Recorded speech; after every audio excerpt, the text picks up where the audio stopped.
Do like share and subscribe, और कृपया करके इस चैनल को बढ़ाने के लिए आप इसको सब्सक्राइब कीजिए, साथ साथ अपने दोस्तों के बीच में भी इसको शेयर कीजिए। गुड इवनिंग फ्रेंड्स, आज की अपडेट कुछ इस प्रकार से है। आज देश की राजधानी दिल्ली में संसद भवन की सुरक्षा में दो चूक की खबरें सामने आई हैं। पहली बार संसद भवन के बाहर प्रदर्शन कर रहे 2 लोगों को पुलिस ने हिरासत में लिया। वहीं इसके कुछ देर बाद लोकसभा की कार्रवाई के दौरान 2 युवक सुरक्षा घेरा तोड़कर सदन के भीतर घुस गए। दोनों दर्शक दीर्घा से कूदे थे। उन्होंने स्प्रे से सदन में धुआं फैला दिया था। इस घटनाक्रम से लोकसभा में अफरा तफरी मच गई। इस वारदात ने एक बार फिर से 22 साल पुराने उस आतंकी घटना की याद ताज़ा कर दी, जब पाकिस्तानी आतंकियों ने 13 दिसंबर 2001 को भारतीय संसद परिसर पर हमला किया था और गोलियों की तड़तड़ाहट से देश सहम उठा था। इस आतंकी हमले में दिल्ली पुलिस के कई जवान समेत 9 लोग शहीद हुए थे। जवाबी कार्रवाई में सुरक्षा बलों ने 5 आतंकवादियों को मार गिराया था। बता दें कि आज संसद पर आतंकी हमले की बरसी है। आज ही के दिन साल 2001 में संसद भवन पुरानी बिल्डिंग पर आतंकवादी हमला हुआ था। हमले को अंजाम देने वाले सभी 5 आतंकवादियों को मार गिराया गया था। इसके अलावा कुछ दिन पहले ही खालिस्तानी आतंकी गुरपतवंत सिंह पन्नू की ओर से संसद भवन पर हमला करने की गीदड़ भभकी दी गई थी। उसने एक वीडियो जारी कर कहा था कि 13 दिसंबर को दिल्ली के संसद भवन पर हमला करके मैं जवाब दूंगा। ऐसे में संसद की सुरक्षा व्यवस्था बेहद कड़ी थी, लेकिन फिर भी 2 प्रदर्शनकारी संसद के बाहर पहुंचकर नारेबाजी करने लगे। उनके हाथ में टियर गैस कनस्तर था। हालांकि जल्दी सुरक्षाकर्मियों ने उन्हें पकड़ लिया। उनमें एक पुरुष और एक महिला थी, मगर इसके कुछ देर बाद फिर से सुरक्षा में चूक हो गई। इस बार 2 युवक लोकसभा के अंदर घुस गए, जिन्हें देखकर सदन में मौजूद सांसद हैरान रह गए। घटना की जानकारी देते हुए कांग्रेस नेता अधीर रंजन चौधरी ने कहा, 2 युवक गैलरी से कूद गए और उनके द्वारा कुछ फेंका गया जिससे गैस निकल रही थी। उन्हें सांसदों ने पकड़ लिया, फिर सुरक्षाकर्मियों ने बाहर निकाला। दरअसल संसद में शीतकालीन सत्र चल रहा है, इसके तमाम सांसद सदन पहुंचे हुए हैं। इस बीच कार्रवाई के दौरान विजिटर गैलरी से अचानक 2 युवक कूद गए और लोकसभा में सांसदों तक पहुंच गए। इतना ही नहीं, दोनों स्पीकर की ओर बेंच पर चढ़कर दौड़ने लगे। इसके चलते सदन में अफरा तफरी मच गई। हालांकि समय रहते सुरक्षाकर्मियों ने दोनों आरोपियों को दबोच दिया। इस दौरान युवकों ने स्प्रे का इस्तेमाल किया और नारेबाजी की। घटना के बाद लोकसभा की कार्रवाई को स्थगित कर दिया गया।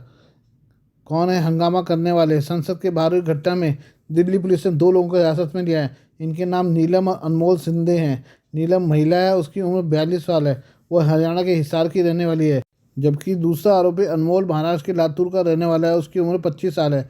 वहीं लोकसभा में दर्शक दीर्घा से कूदे एक युवक का नाम सागर बताया जा रहा है। फिलहाल पुलिस ने उन्हें हिरासत में ले लिया है। दिल्ली पुलिस के साथ साथ इंटेलिजेंस ब्यूरो की टीम भी उनसे पूछताछ कर रही है। आइए हम अपनी आंखों से देखें संसद के अंदर ये 2 युवक कैसे उत्पात मचा रहे हैं। राज्यों की सीमावर्ती क्षेत्रों में रहने वाले लोगों के लिए भी है।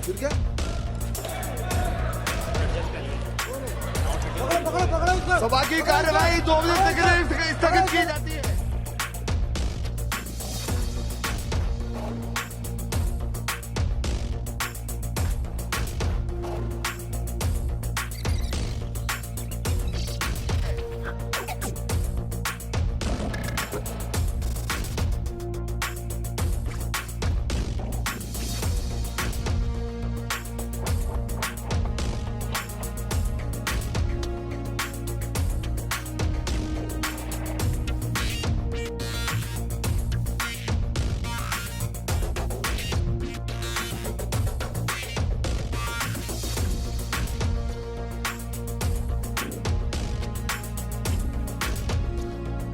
आइए अब हम जो है अनुच्छेद 370 में बात करें।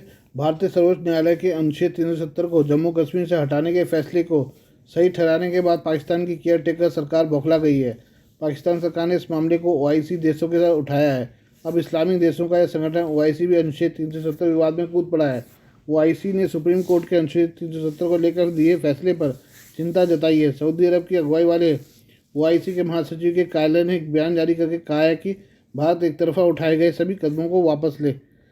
एक्स पर पोस्ट किए गए अपने बयान में OIC ने कहा, OIC महासचिव कार्यालय भारतीय सुप्रीम कोर्ट के फैसले पर चिंता व्यक्त करता है, जिसमें भारत सरकार के 5 अगस्त 2019 को एक तरफा उठाए गए कदमों को सही ठहराया गया है। इसके तहत जम्मू कश्मीर के विशेष दर्जे को खत्म कर दिया गया है। OIC ने इस्लामिक शिखर सम्मेलन और OIC विदेश मंत्रियों की परिषद के प्रस्तावों और फैसलों को भी साझा किया है। गाजा पर कुछ नहीं कर पाने वाले OIC ने कश्मीर के लोगों के साथ एकजुटता व्यक्त करने का ढोंग किया है। OIC ने यह भी कहा कि जम्मू कश्मीर मुद्दे का समाधान संयुक्त राष्ट्र सुरक्षा परिषद के प्रस्तावों का अनुरूप किया जाए। इससे पहले सुप्रीम कोर्ट ने अपने फैसले में साफ कर दिया था कि जम्मू कश्मीर से अनुच्छेद 370 को हटाने का फैसला संविधान के मुताबिक है।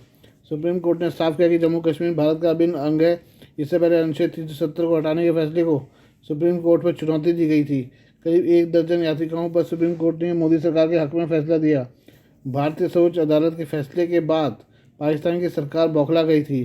पाकिस्तान की सरकार ने कहा कि वो भारत के सुप्रीम कोर्ट और संविधान को नहीं मानता है और फैसले को खारिज करता है। वहीं चीन ने भी इस फैसले पर आपत्ति जताई थी और भारत को संयुक्त राष्ट्र के प्रस्तावों के मुताबिक इसका समाधान करना चाहिए। पाकिस्तान ने इस पूरे मामले को संयुक्त राष्ट्र मानवाधिकार परिषद में भी उठाया था। इस पर पाकिस्तान को भारत ने करारा जवाब दिया था। अब हम और खबरें चीन के बारे में पढ़े। दक्षिण चीन सागर में चीन से संघर्ष के बीच भारतीय नौसेना का युद्धपोत फिलीपींस पहुंचा है। फिलीपींस और चीन में दक्षिण चीन सागर में स्थित द्वीपों को लेकर चरम पर तनाव है। अभी हाल ही में चीनी तटरक्षक बल के युद्धपोतों ने फिलीपीन नौसेना के पोत पर वाटर कैनन से हमला किया था। इस हमले में फिलीपीन नौका का भी भारी नुकसान भी पहुंचा था। इसके बाद से दक्षिण चीन सागर में फिलीपींस ने अपनी नौसैनिक उपस्थिति को बढ़ा दिया है। इस बीच फिलीपींस की राजधानी मनीला में भारतीय युद्धपोत के पहुंचने को काफ़ी अहम घटना माना जा रहा है। भारत और फिलीपींस के बीच रणनीतिक रूप से काफ़ी मजबूत संबंध है। भारत ने हाल ही में फिलीपींस को 7 स्वदेशी ALH Mark III helicopter offer किए हैं। रिपोर्ट के अनुसार भारतीय नौसेना का कमाटा क्लास का पनडुब्बी विरोधी कॉर्वेट INS कदमत फिलीपींस की राजधानी मनीला पहुंचा है। INS कदमत इन दिनों इंडो पैसिफिक क्षेत्र में भारत के हितों की रक्षा के लिए गश्त लगा रहा है। यह INS कदमत की दूसरी फिलीपींस यात्रा है। इससे पहले यह युद्धपोत 2017 में भी फिलीपींस पहुंचा था। 13 दिसंबर यानी आज भारतीय युद्धपोत INS कदमत और फिलीपीनी नौसेना के BRP रेमन अलकराज के बीच पश्चिमी फिलीपीन सागर में एक समुद्री साझेदारी अभ्यास भी प्रस्तावित है। मंगलवार को फिलीपींस में भारत के राजदूत शंभू कुमारन ने इस क्षेत्र में फिलीपींस के महत्व पर जोर देते हुए कहा कि इंडो पैसिफिक क्षेत्र भारत के लिए काफ़ी महत्वपूर्ण है।